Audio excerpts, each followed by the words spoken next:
नमस्कार मंडळी, झटपट मराठी रेसिपीजमध्ये तुमचं स्वागत आहे। तर आज मी तुम्हाला दाखवणार आहे पचनासाठी उपयुक्त आणि गर्भाशयातील वात कमी करण्यासाठी बाळंतिणीचा मुखवास कसा बनवायचा तो। तर त्यासाठी लागणारे साहित्य बघूया।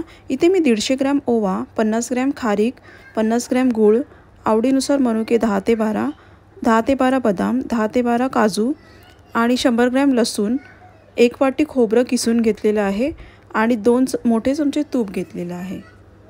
साहित्याचे वजनी प्रमाण आणि वाटीचे प्रमाण डिस्क्रिप्शन बॉक्समध्ये दिलेले आहे, ते तुम्ही नक्की चेक करू शकतात।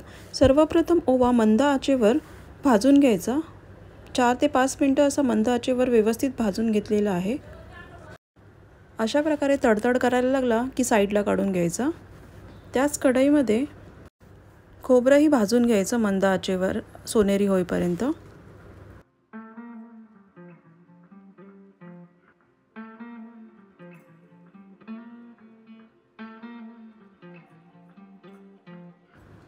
खोबरं भाजून झाल्यानंतर तेही साईडला काढून घ्यायचं।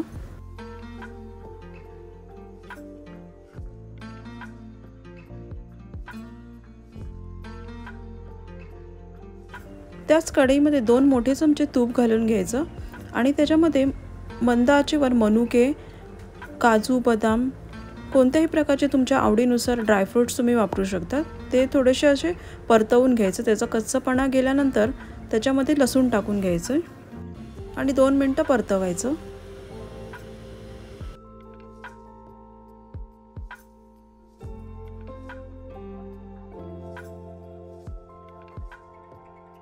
सर्व ड्रायफ्रूट्स हलके सोनेरी झाल्यानंतर त्याच्यामध्ये गूळ टाकून घ्यायचं आणि गूळ वितळेपर्यंत थोडंसं परतवून घ्यायचं। गूळ हलकंसं वितळल्यानंतर त्याच्यामध्ये जे खारीकची पावडर बनवून घेतलेली आहे तीही टाकून घ्यायची आणि परतवून घ्यायचं।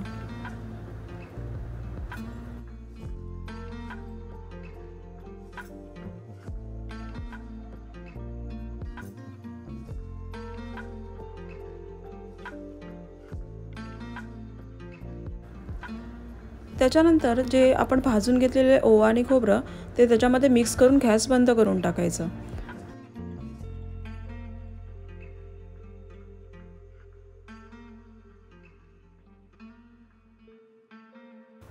गॅस बंद करून चांगला परतवून घ्यायचा। तर अशा प्रकारे आपला ओवा मुखवास रेडी आहे।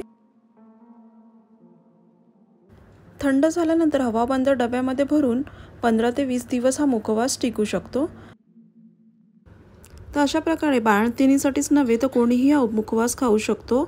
पाचक म्हणून खूपच चांगला परिणाम करतो थंडीच्या दिवसामध्ये। तर रेसिपी आवडली असेल तर नक्की लाईक करा, शेअर करा। चॅनलवर नवीन असाल तर सबस्क्राईब करायला विसरू नका। धन्यवाद।